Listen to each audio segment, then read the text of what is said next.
সিলেট ওসমানী আন্তর্জাতিক বিমানবন্দর যেন পরিণত হয়েছে সোনার খনিতে। কয়েকদিন পর দুবাই থেকে আসা বিমান বাংলাদেশ এয়ারলাইন্সের ফ্লাইটের যাত্রীদের কাছ থেকে উদ্ধার হচ্ছে স্বর্ণ। অভিনব পন্থায় যাত্রীরা দুবাই থেকে কোটি কোটি টাকা মূল্যের স্বর্ণ দেশে নিয়ে আসছেন। শুল্ক গোয়েন্দাদের হাতে স্বর্ণের চালানসহ বাহক ধরা পড়লেও আড়ালে থেকে যাচ্ছে মূল হোতারা। পুলিশ ও গোয়েন্দারা মনে করেন আটক যাত্রীরা জব্দকৃত স্বর্ণের চালানের বাহক মাত্র। বাহকরা ধরা পড়লেও আড়ালে থেকে যায় আন্তর্জাতিক চোরাচালান চক্রের শক্তিধর হোতারা, যে কারণে কোনোভাবেই বন্ধ হচ্ছে না দুবাই থেকে অবৈধভাবে স্বর্ণের চালান আসা। সিলেট ওসমানী বিমানবন্দরে সর্বশেষ স্বর্ণের চালান ধরা পড়ে গত শুক্রবার। মোহাম্মদ আলী আহমদ নামের দুবাই ফেরত এক যাত্রীর কাছ থেকে উদ্ধার করা হয় 1 কেজি 160 গ্রাম ওজনের 11টি স্বর্ণের পাত।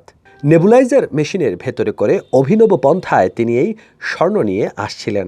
উদ্ধারকৃত স্বর্ণের বাজার মূল্য প্রায় 80 লাখ টাকা বলে জানিয়েছে কাস্টমস কর্তৃপক্ষ। এর আগে গেল বছরের 27 ডিসেম্বর ওসমানী আন্তর্জাতিক বিমানবন্দর থেকে 11 কেজি 220 গ্রাম ওজনের স্বর্ণ উদ্ধার ও এর সাথে জড়িত সন্দেহে 4 জনকে আটক করে কাস্টমস গোয়েন্দা বিভাগ। দুবাই থেকে আসা বাংলাদেশ বিমানের ওই 4 যাত্রী আয়রন ও জুসার মেশিনের নিচে ঢালাই করে অভিনব পন্থায় এই স্বর্ণের চালান নিয়ে এসেছিলেন। উদ্ধারকৃত ওই চালানের মূল্য ছিল প্রায় 7 কোটি টাকা। এভাবে গেল 7 বছরে ওসমানী বিমানবন্দরে মধ্যপ্রাচ্যের বিভিন্ন দেশ থেকে অবৈধভাবে নিয়ে আসা প্রায় 2.5 মণ স্বর্ণ উদ্ধার করেছে কাস্টমস গোয়েন্দারা। এসব ঘটনায় সংশ্লিষ্ট যাত্রীর বিরুদ্ধে মামলা দিয়ে পুলিশে হস্তান্তর করেন কাস্টমস কর্তৃপক্ষ। এরপর পুলিশ মামলার তদন্তে নেমেও ওই সিন্ডিকেটের মূল হোতাদের চিহ্নিত করতে পারেনি। আটক যাত্রীরা কেবলমাত্র বাহক হয়, তারা দুবাইয়ে অবস্থানরত আন্তর্জাতিক চোরাচালান সিন্ডিকেটের ব্যাপারে বিস্তারিত কোনো তথ্য দিতে পারেন না। ফলে তদন্ত থেমে যায় মাঝপথে, আড়ালে থেকে যায় সিন্ডিকেটের মূল হোতারা। জানা গেছে, দুবাইয়ে অবস্থানরত আন্তর্জাতিক স্বর্ণ চোরাচালান চক্রের সদস্যরা বাংলাদেশগামী যাত্রীদের টার্গেট করে তাদেরকে প্রলুব্ধ করে।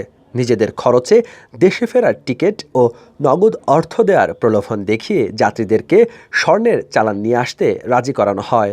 লোভে পড়া যাত্রীরা চালান নিয়ে আসতে পারলে বিমানবন্দর পেরোনোর আগেই চোরাচালান চক্রের সদস্যরা এসে স্বর্ণের চালানটি নিয়ে যায়। আর এর আগে বিমানবন্দরের ভেতরে ধরা পড়ে গেলে কোনো দায় নিতে চায় না চক্রটি।